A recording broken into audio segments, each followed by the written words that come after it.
กสิมารีวิวตลาดให้เบิ่งแล้วก็รีวิวอาหารการกินเพิ่นมีการขายอย่างแน่ทุกคนเดี๋ยวเราก็สิเลาะไปเรื่อยๆ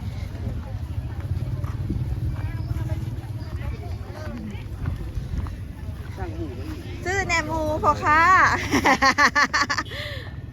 ได้ขายดีอยู่บ่จ้ามากับผู้ใด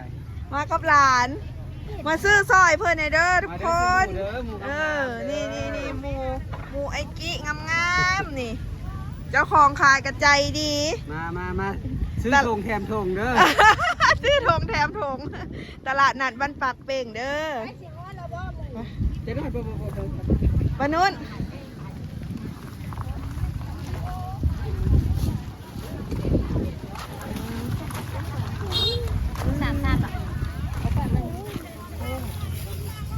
กุ้งน้ำของบ่กุ้งหนองจานเท่าไหร่จานละ3จาน50ไม่ไปหรอกน้ำหวานกินอย่างนู้นทุกคนมีฮอนลอตเตอรี่รางวัลที่1ที่2เลือกได้ตามใจเลย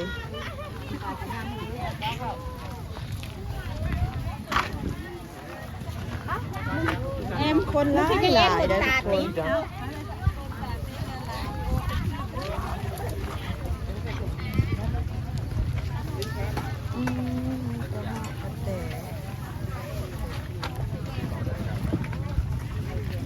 โตเท่าไรเอื้อยเจ้าขายหนูนั้น50หนูบ่นี่แม่หนูไว้ฮอกนั้น60อันนี้กระหอกโตละ60ทุกคนหนูวายแล้วโต50บ่อันนี้นกหวายเทาจานเท่าไรเทาเจ้านี่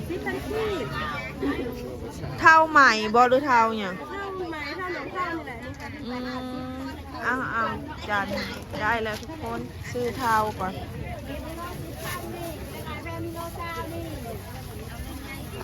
มักแข้งเจ้าหมัดเท่าไหร่5,000กีบเจ๊5,000มาเกลือ5,000เอามักแข้งจ่ายละหนักเงินจ่ายละเป็น15เนาะเอ้ยแม่แล้วพูย่างไปพี่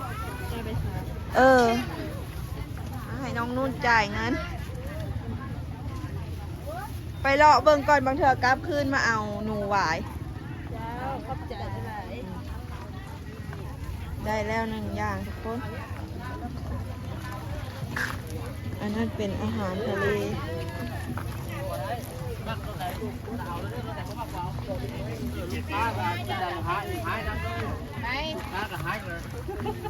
เด็ดมีน้อยเด้อวันนี้เด้อ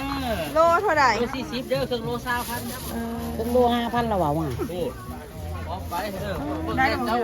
ซื้อหอยอยู่บ่เจ้านะ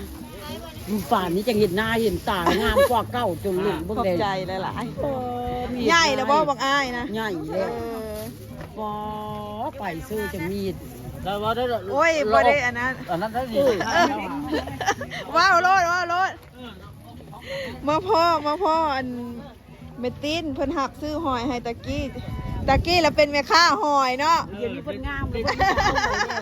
เดี๋ยวนี้เป็นเจ๊หอยบัดนี้ตอนนั้นเพิ่นขายหอยได้ดีเด้หอยเจ้าขายได้หอยนะโอ้ยหอยผู้เจ้าไม่ได้ขายได้ขายบ้างง่ายนะเจ้ากระซื้ออยู่บ่เจ้าก็ยังซื้อเนาะกระซื้อแล้วตอนนั้นนะซื้อเขาเราคนนั้นก็แซ่บคืออยู่ดีมีแห้งอยู่หรอวะโอ้มันจะงามมากอยู่ดีมีแห้งอยู่วันนี้สิมาถามซื้อหมักแตงซื้อกับแม่ค้าคนงามโลเท่าไหร่จากโล15โลไทยแม่ค้าคือสมาร์ทใจดีแทบไปนี่สำหรับคนงามขอบใจเด้อผู้ใดมาเลาะตลาดปักเป่งกับมาแวะอุดหนุนเพิ่นได้นะเพิ่นสิขายหมักแตงอยู่บ้องนี่เนาะเจ้าขายประจำจะปลูกเองบ่นี่อันนี้ซื้อเพื่อนของเฮาประมาณ2 พริกของที่เฮาปลูกเองจะเป็นมะแตงน้อยเจ้านี่ขายแต่หมักแตงโดยแตงคั่วปลูกประจำอันนี้ซ้ำจ้าของตัวเองใหญ่ขายพอให้ทานลูกค้าแต่สิเบิร์ดเด้อโล14ล่ะรถมาแล้วแม่มันเลือก5 14จ้า แม่ค้าใจดีมื้อนี้เพิ่นรุดให้ ขอบคุณค่ะ ได้หลายอย่างแหละ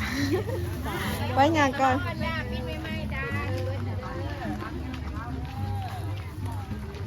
อันนี้เป็นอาหารทะเลทุกคน อันนี้กับหมูสดๆโล70,000กี่เพิ่นติดป้ายไว้อยู่เดี๋ยวพาย่างไว้อะไรอีกล่ะ เสื้อผ้าก็มีขายทงเท่าไรหอยเจ้าหากระแก้แม่ใหม่บ่ แค่ค่ะล้างน้ำเลย ซื้อหอยมาใส่ลาบเทาก่อน หอยนาแซงบนนี้หรือหอยหนอง หอยให้ห้าไปขัวนะ เออ ขัวแล้วก็มาต้มมากเละละ ถง10,000กีบหอยเซอรี่หรือว่าหอยแดง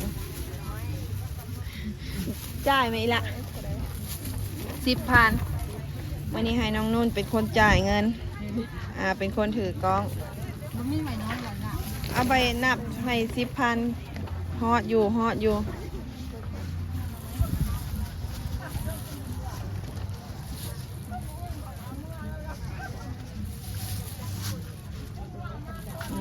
อ่ะฮันเดสได้หลายอย่างเลยได้นี่ซื้อเมื่อใส่ลาบเท้าซื้อเท้าอยู่เนี่ยค่ะ10,000ความมาได้หลาย เอาอันนี้ จานละ10ปะ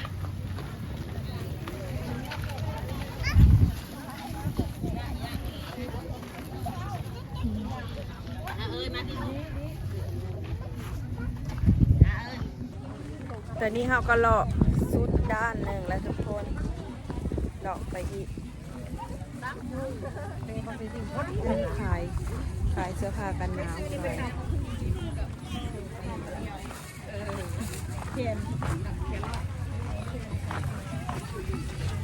ม่ค้าซื้อน้ำแน่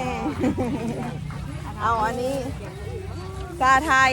2 จอกนุ่นกระเช้าซาไทยบะจอกเท่าไหร่เอา2 จอกคนย่างเมื่อยแล้วก็มากินน้ำได้แบบนี้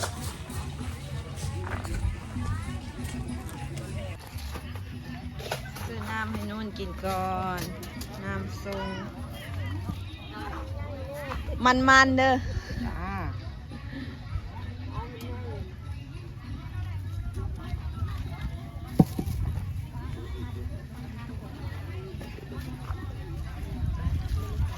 หักเงินจ่ายเท่าไหร่อะ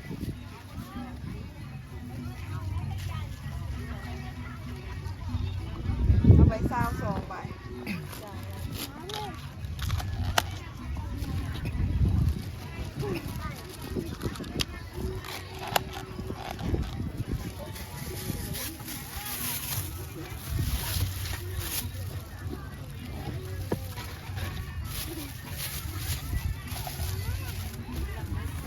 ว้ายล้มซ้ำ ไม่เป็นไร เสียงมันเบียดเสียงกัน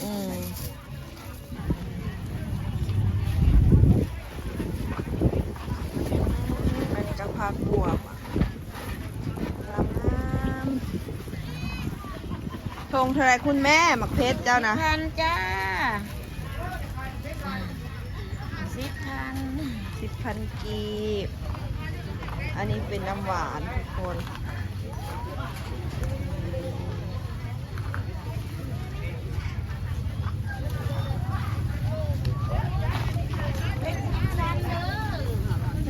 ได้เห็ดเฟืองเด้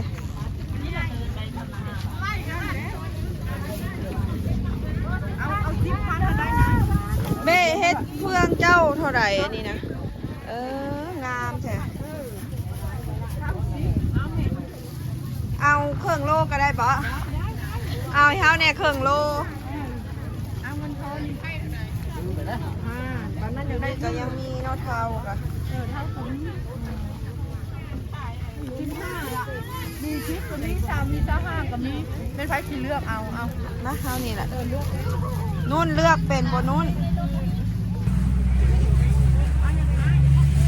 เลือกเห็ดเฟืองทุกคนสะอ่อนเห็ดเฟืองงามเลือกเอาโรเดอร์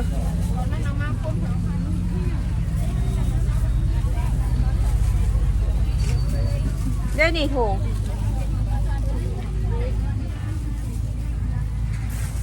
เอามือแกงสะอ่อนมันงาม มาใหม่ๆบ่นี่แม่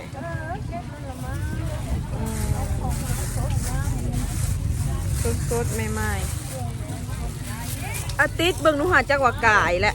เพิ่มโลฮะ เออ ยัง โอ้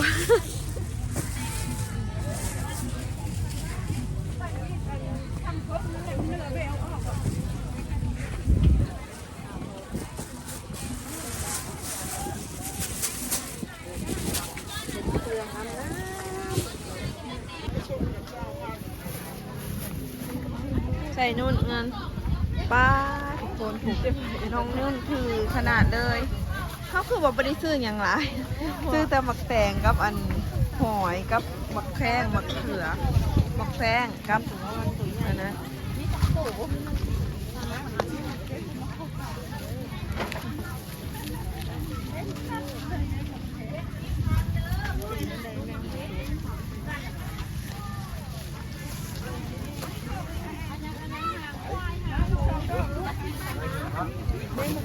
เอา3ไปเลย ม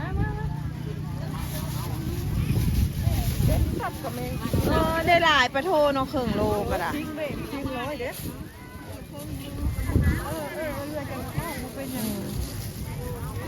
ได้บักหลายพอกินทิ้งเลยอันนี้ซีนงัว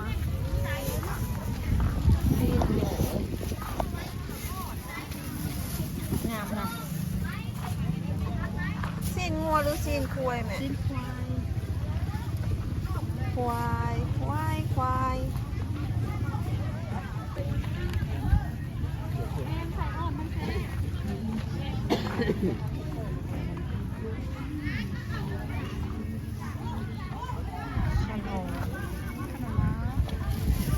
อันเท่าไหร่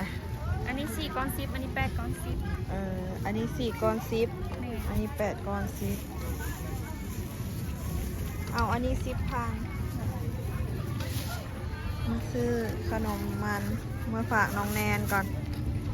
ทอดกล้วยเนาะทอดมันบ่ซื้อทอดมันมาฝากน้องแนนก่อนเนาะนุ่นเนาะ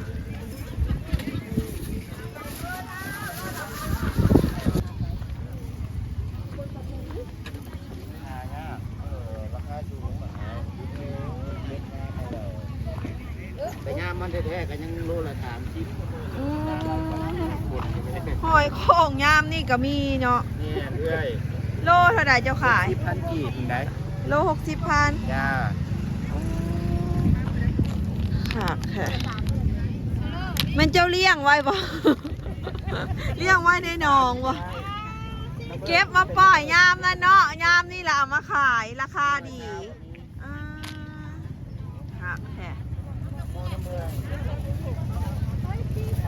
มังโมน้ำเพิงเจ้าหน่วยเท่าไหร่ หน่วย40ก็มี30ก็มี ตัวใด30 ได้เฉลี่ยนี่ตรงนี้30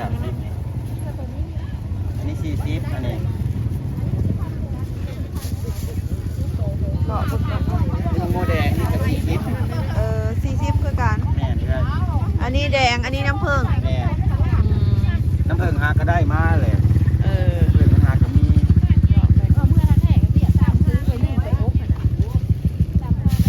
มันแก้วอ่ะเอาประเดี๋ยวมันอันนะมันค้าสนอกแนวมาทงเท่าไหร่ ที่สามนี้ มันแก้ว มันแก้วญี่ปุ่นมาปลูกบ้านเฮาร สชาติมันก็แซ่บอยู่บ่ หวาน หวานหอมได้ขายดี มันแก้วทุกคนมันแก้วเอ้ากำลังแนมหานุ่นเด้นุ่นเดียวอะกูแบ่ง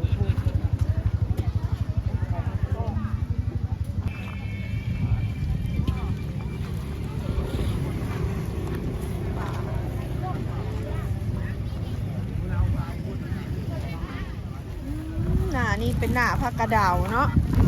หมัดเท่าไหร่นี่เอ้ย น้องนี่แหละมันกระดาว กระเดาบ้านเฮา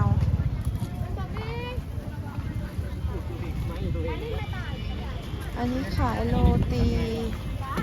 เด็ดเต้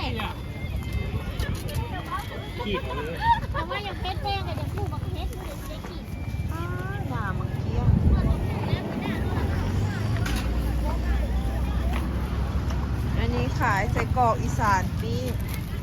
ไม่เท่าไรคุณแม่ ไม้ละสิ ไม่ละ10,000 กีบ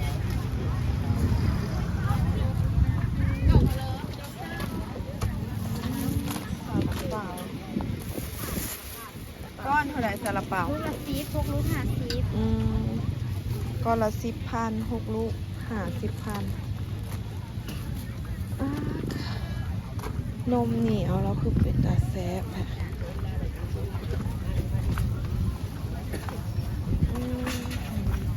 เป็นตาแซ่บขนาดเลยจอกเท่าไร จอก20,000 นมเหนียวนมเหนียว เหนียว มีหลายรสมีซาไทยมีเผือกมีซาเขียว โกโก้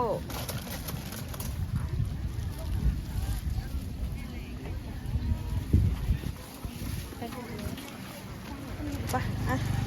ถือเอาทุกคนบรรยากาศเลาะตลาดบ้านปักเป่งตลาดนัดบ้านปักเป่งกันสิประมาณนี้เด้อทุกคนเด้อกสำหรับคลิปนี้ก็สิขอฝากไว้สำนี้ก่อนคลิปหน้าพ่อกันใหม่อย่าลืมกดไลค์กดแชร์กดติดตามซ่องมิวมิวสาวขมวนหน่อยเด้อบ๊ายบาย